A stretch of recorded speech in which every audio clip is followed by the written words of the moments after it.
Hello, everybody. We've just had a landmark day here in Calgary Real Estate because on a weekend, no less, there was a special meeting of council where the City Hall, Mayor, the councillors have decided to accept the recommendations made by the Housing Affordability Panel that convened earlier this year to make a bunch of recommendations to take some of the pressure off our superheated housing market. And so they were seeking three specific outcomes, and they've made six specific recommendations to council to changes that can be made to help solve this housing crisis that we're in right now. So I'm not going to go over all of them, but I'm going to talk about the most contentious ones that were a part of the recommendations that led to the most deliberation and the most sort of dialogue between council members. And they are changing the default zoning from an RC1 or a single unit dwelling on a property as a default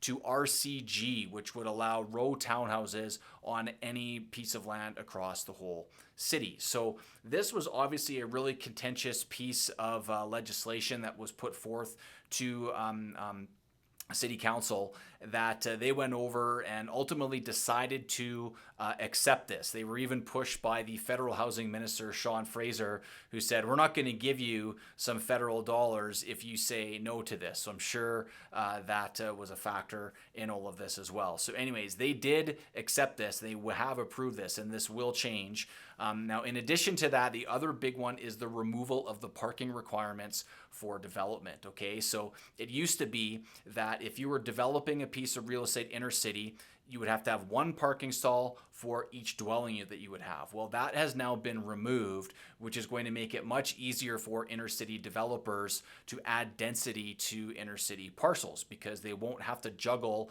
these one-to-one parking requirements when doing all of their design. So it's going to mean greater density and more of these projects being put forth for approval. So what does an RCG development look like? Like, what are these communities actually going to look like? Well, it's important to note that RCG will allow up to four properties. Now, each of those four properties could also have a basement suite in them for up to 8 dwelling units, but it only works in RCG if you've got a corner lot, okay? Because you have to build out these 4 townhouses lengthwise on a lot as opposed to infills or the current single unit houses that are facing the street, okay? So you need to be oriented towards a corner if you want to have developments that are going to look like this one. Now, to get ahead of this, the city has created a new land use designation called HGO, which will permit in-street developments. So not on a corner lot, so you would have a house on either end of it that look like this drawing here, but this will only be permitted on main streets that are close to transit, close to C train stations. Those will be the only ones that will be given this HGO zoning. So just because everything is being changed to RCG does not mean our communities are going to start to look like this. They will start to look like this, however, as some of the corner lots end up getting built out. So this is going to mean a big change for many of these inner city communities, because about 60% of all of the properties in Calgary are zoned for a single dwelling unit. They're zoned RC1. Well, now they'll all be zoned RCG, but it will require the right type of orientation to see these townhouse style developments come into play. So I think this is a good change, but there's some interesting stuff here because many of these RC1 communities have fought hard against even moving to RC2 development. And so perhaps if they had done this years ago and been more supportive of gentrification, then they wouldn't have this blanket zoning happening to them where they're now going to have to go from communities where you would only see houses like this. They're not going to have infills like this in them. They're now going to start to look like this instead. So a lot more densification in here and a big change for some of these communities like Kelvin Grove, like Wildwood, like Haysboro.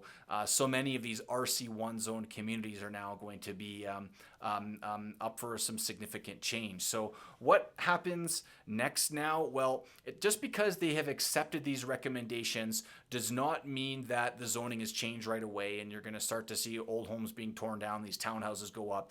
right away. That's not going to work like that. They do have to follow due process here, which means that administration has now been instructed to go back and look at how to fine tune the bylaw, how to actually put forward a change to it that will properly encompass the recommendations made in this blanket rezoning. So that's going to take probably about half a year to go and do. So they're going to go and do that, and by the end of Q2 in 2024, we should see this zoning change. So you will hear about this in the weeks and months to come. We will be following this closely. Calgary's real estate landscape is going to change. I think it's going to be for the better. It's going to breathe new life into these communities. It's going to bring new people into the inner city. We're going to see new businesses. We're going to see just a new character start to form, which I think is really good for our city. So I'll be following that closely. There will be some communities that will be winners. There will be some that will be losers. And if you'd like to find out more about that in the weeks and months to come, please like and subscribe to our channel, and we will see you guys next video.